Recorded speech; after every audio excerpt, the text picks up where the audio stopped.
Maaga pa nga lang pala may kumakatok na dito sa kwarto ko. At eto nga si ate, kanina pa daw gising. Wala pa daw ulam. Gusto daw niya lumabas para mamalengke sana kasi walang ulam sa bahay. Na naiwan nga lang kaming dalawa ngayon. Na umalis kasi sina mama at papa. Na nagpa-check up nga. Kaya sarado rin tong tindahan. Na yung problema nga namin ngayon, nakalock yung gate. Kaya paano kayo makakalabas neto? Huhuhu.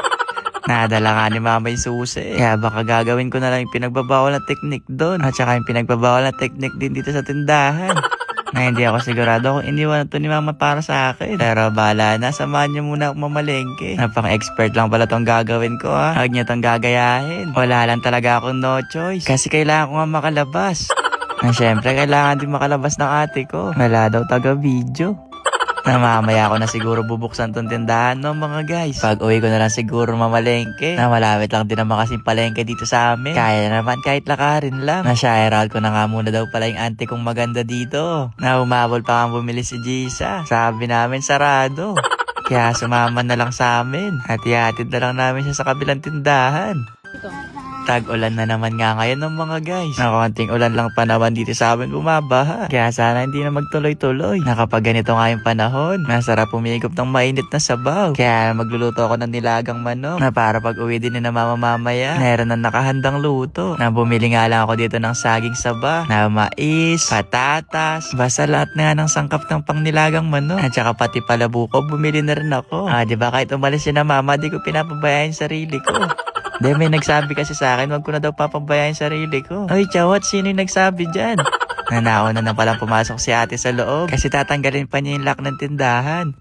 Kaya naman tara na. Lutuin na natin to habang wala pong bumibili. Na umuulan din ba sa inyo dyan? Kasi dito sa amin araw-araw nang umuulan. Kapag umuulan nga mga guys, anong masarap? Na parang masarap yata yung may kayakap no? Chawat. De syempre mas masarap yung higop ka ng sabaw. Yung ba nilagang manok sana no? Na yung may kasamang mais. Nakaso nga lang bakit ganon yung nabili kong mais kulay white?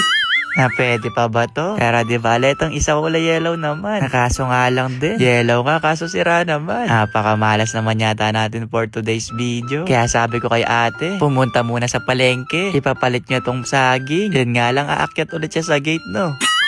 Kaya okay na siguro tong white na mais. Huwag nang choosy. Lalo kami lang dalawa yung kakain dito. At eto na pala yung mga sangkap na nahiwa natin mga guys. Kaya naman tara. Samahan nyo na nga ako magluto. At na makapagtangalian na tayo. Ngayon na lang din pala ulit ako nakapagluto. Na di ako sigurado kung marunong pa ba ako.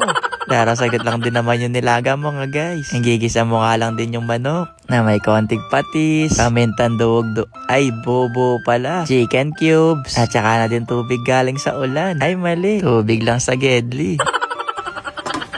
At na medyo malambot na kay manok, nilagay ko na nga tong kulay puti na mais. Kasabay ng patatas, saging, para mapasama sa palambot.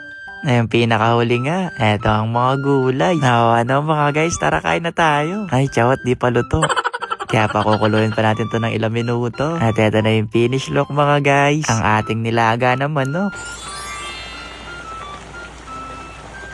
Tara na, kumuha ka na ng platito dyan. At makahigop ka na nga ng mainit na sabaw ngayon tag-ulan. Napagpasyensyahan nyo na nga lang kulay white yung mais ko dito ha. Pero okay na yan. Tara na, i-taste test na natin to.